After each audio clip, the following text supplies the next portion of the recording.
Bonjour les amis, alors aujourd'hui nouvelle vidéo avec un nouveau partenaire. Ce partenaire c'est HomeTech. Donc HomeTech a eu la gentillesse de bien m'envoyer le HomeTech Polar Lite. Donc qu'est-ce qu'on peut dire sur ce Polar Lite? Tout simplement c'est un CO2 de 55 watts, surface de travail 500 par 300. On a un autofocus qui est automatique. Alors on a un petit bémol sur l'épaisseur des matériaux qu'on peut mettre à l'intérieur, ça va être 17 mm. Mais déjà, vous pourrez faire quand même pas mal de projets. C'est rare qu'on va découper au-delà de 17 mm. Donc qu'est-ce qu'on va faire dans cette vidéo? On va faire un peu comme d'habitude. Je vais vous faire voir le déballage que j'ai déjà réalisé en timelapse. On va faire le tour des accessoires fournis. On va se rapprocher du graveur, on va regarder l'intérieur, les connectiques qu'il nous propose. Et puis ça sera déjà pas mal. En deuxième partie, comme d'hab, j'irai le mettre derrière moi. On va l'installer sur l'iBurn et je vais réaliser quelques projets, quelques réalisations sur du plexiglas, puisque le CO2 est fait principalement pour du plexiglas. Alors évidemment, il fait du bois et d'autres matériaux. Et ce qui va nous intéresser dans cette vidéo, ça va être le plexiglas. Donc je vous propose tout de suite, c'est qu'on passe devant et qu'on regarde tout ça. Allez, à tout de suite.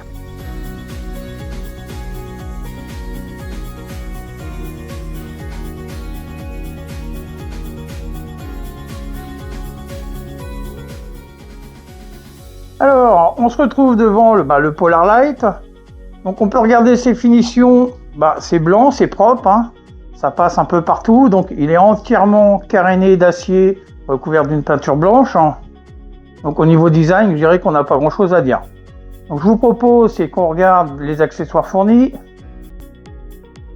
Alors en accessoires fournis, on va retrouver un câble Ethernet. On va retrouver deux cordons USB, une pour la caméra et une pour la connexion au PC. On va retrouver le câble d'alimentation. On a le conduit de fumée avec le petit raccord qui va venir se mettre sur la machine.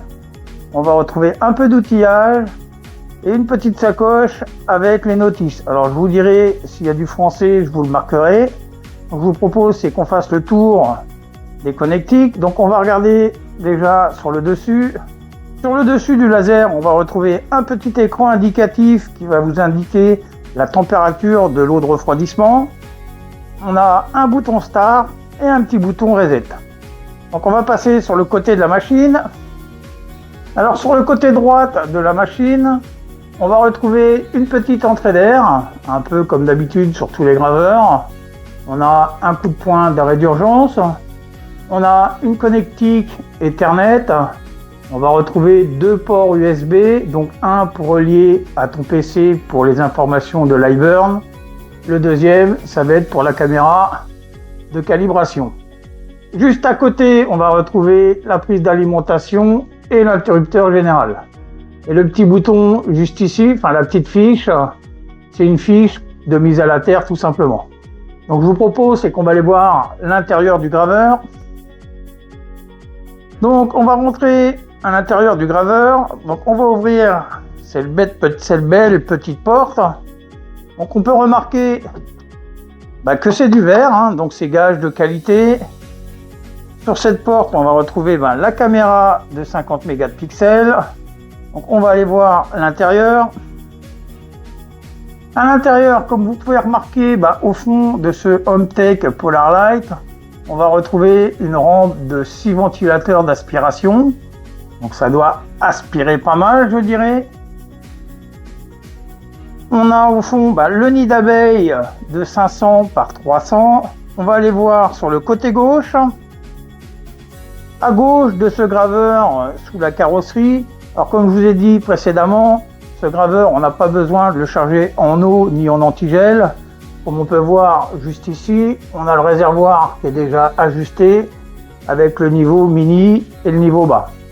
Donc on va faire un petit tour sur notre tête laser quand même. Donc ici, on va retrouver tout simplement notre module laser de 55 watts qui est autofocus. Donc on peut voir pour le côté droite, pareil à droite de ce graveur, on peut voir que tout est monté sur chenille, que les câbles sont bien rangés, c'est pas un foutoir comme on peut voir chez certaines marques.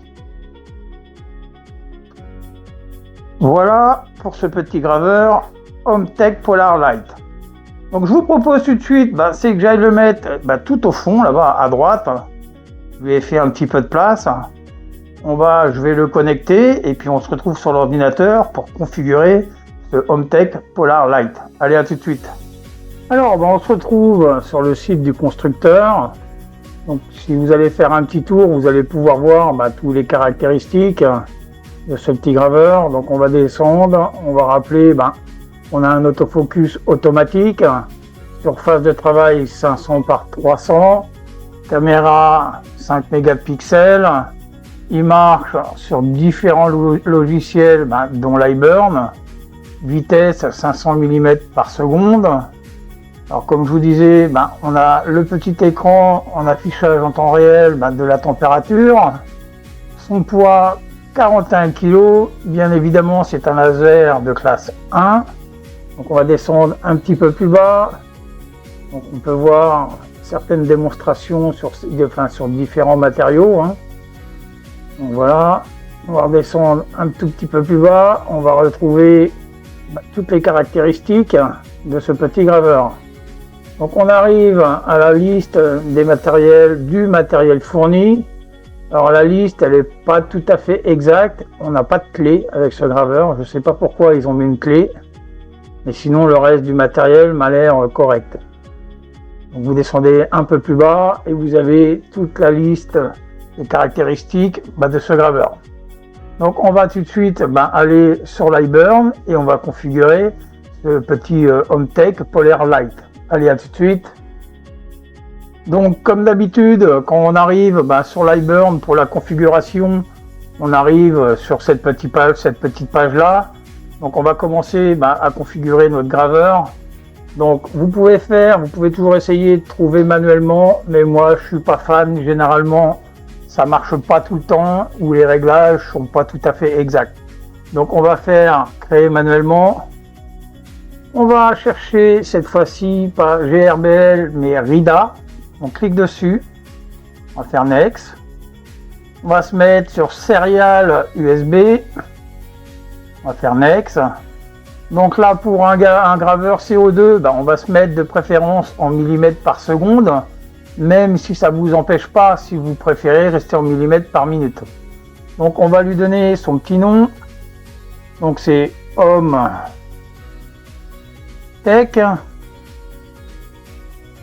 Donc on va lui donner sa surface de travail. Donc on a dit que c'était 500 par 300. On va faire suivant. Alors le home sur ce style de graveur, il n'est pas comme d'habitude en bas à gauche, mais il est à l'arrière droite. Donc on va le laisser en arrière droite. On va faire Next. On va faire Finish. Il nous reste à cliquer sur Hometech et à faire OK. Donc je vais faire un peu comme on fait d'habitude. Je vais faire quelques projets, essentiellement comme je vous ai dit en début de vidéo, sur de l'acrylique. Je vais faire un petit peu de bois, mais l'essentiel des timelapses que vous allez voir, ça va être destiné vraiment à l'acrylique. Donc moi je vous dis à tout à l'heure, après les petits timelapses. Allez, à tout à l'heure.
Alors, on se retrouve à la fin des tests de gravure de ce HomeTech Lite. Alors, toutes les gravures se sont bien passées, j'ai pas eu de soucis particuliers. Enfin, on verra ça dans la deuxième partie. Donc, on va commencer tout de suite par vous faire voir une des gravures, enfin, un des petits projets que j'ai réalisé qui m'a pris un peu de temps à faire. Donc, c'est ce petit projet-là. Donc, je vous propose tout de suite, c'est qu'on regarde ça sur la petite caméra qui est juste là. Comme on peut voir, le petit projet, il est en acrylique et en contreplaqué de 3 mm. Donc c'est plutôt bien fini, c'est propre. Donc on a gravé l'acrylique et coupé de l'acrylique. Bien évidemment, on a aussi coupé du contreplaqué de peuplier de 3 mm. Donc je vais vous l'allumer parce que j'ai mis des LED dedans. Alors je vais essayer de vous faire voir ça le plus propre possible. Hop. Alors voilà ce que ça peut donner une fois que vous avez mis des LED à l'intérieur. Donc moi je trouve ça plutôt joli, c'est propre. Non, son petit HomeTech, franchement, rien à dire. Au niveau de la coupe, ça coupe bien, pas de souci particulier. Donc dans un deuxième temps, j'ai fait, comme je fais un peu d'habitude avec tous les lasers, j'ai fait un bas-relief. Donc pareil, j'ai fait une boule de Noël. Je vous fais voir ça sur la petite caméra.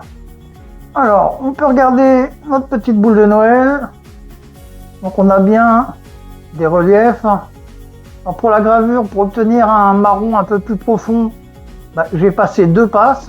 Et franchement, le résultat est plus que pas mal quand même. Vous pouvez constater de vous-même. Donc voilà pour le test de la boule de Noël de la petite gravure. Donc après, j'ai continué sur l'acrylique. Donc j'ai fait un petit présentoir entièrement d'acrylique pour des stylos. Donc vous allez voir le stylo, évidemment, et c'est pas le plus joli. Un petit stylo en bois aurait été plus cool.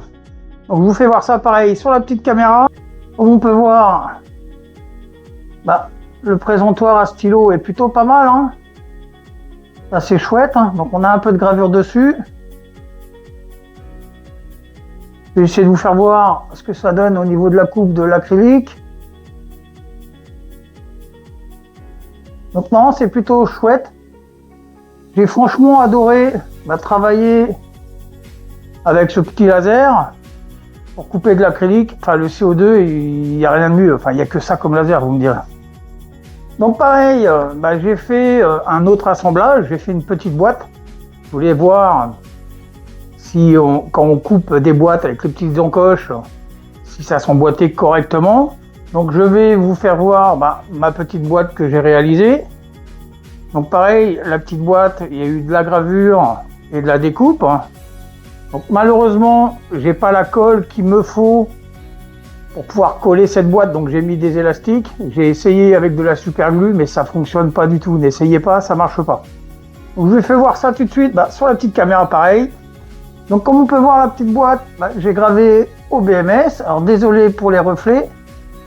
J'ai gravé le dessus. C'est plutôt propre.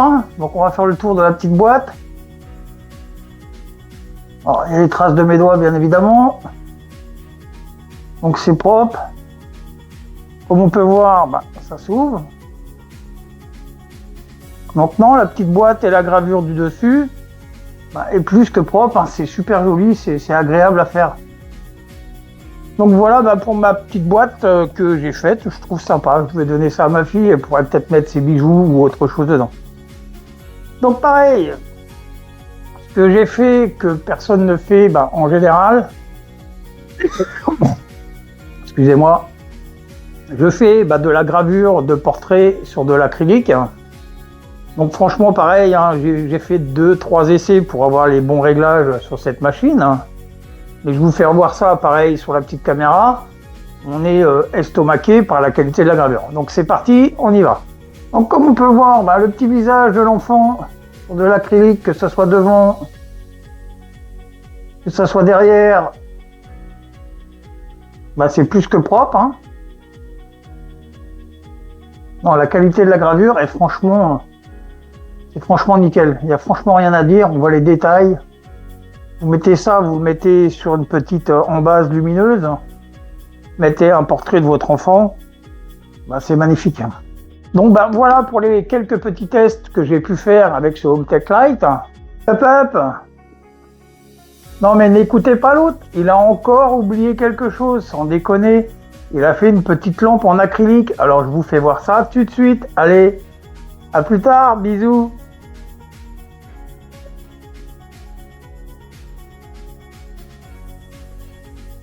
Donc j'ai été plus que satisfait de ce graveur. Alors néanmoins, j'ai trouvé quelques défauts à ce graveur. Alors le premier défaut, c'est que sa hauteur de coupe, c'est maxi 17 mm. Donc si vous mettez un projet plus haut, ça passera pas sous la machine. Une boîte par exemple, vous ne pourrez pas la graver. Un deuxième défaut majeur que j'ai trouvé, c'est qu'elle n'est pas à 100% étanche. Je dirais que l'aspiration pour moi est un peu limite. Alors ça sort un peu de la trappe qui est juste ici, là. Un petit peu du joint d'étanchéité. Donc si vous achetez cette machine, que je pense qui est une très bonne machine malgré tout, faites une révision de ces petits joints-là et vous ne serez pas embêté avec les odeurs et les fumées. Donc voilà ce qu'on pouvait dire sur ce HomeTech Lite. Donc maintenant, si vous avez aimé, comme d'habitude, cette vidéo, n'hésitez pas, laissez-moi un petit pouce, un commentaire, et puis moi je vous dis à la prochaine, et à bye bye.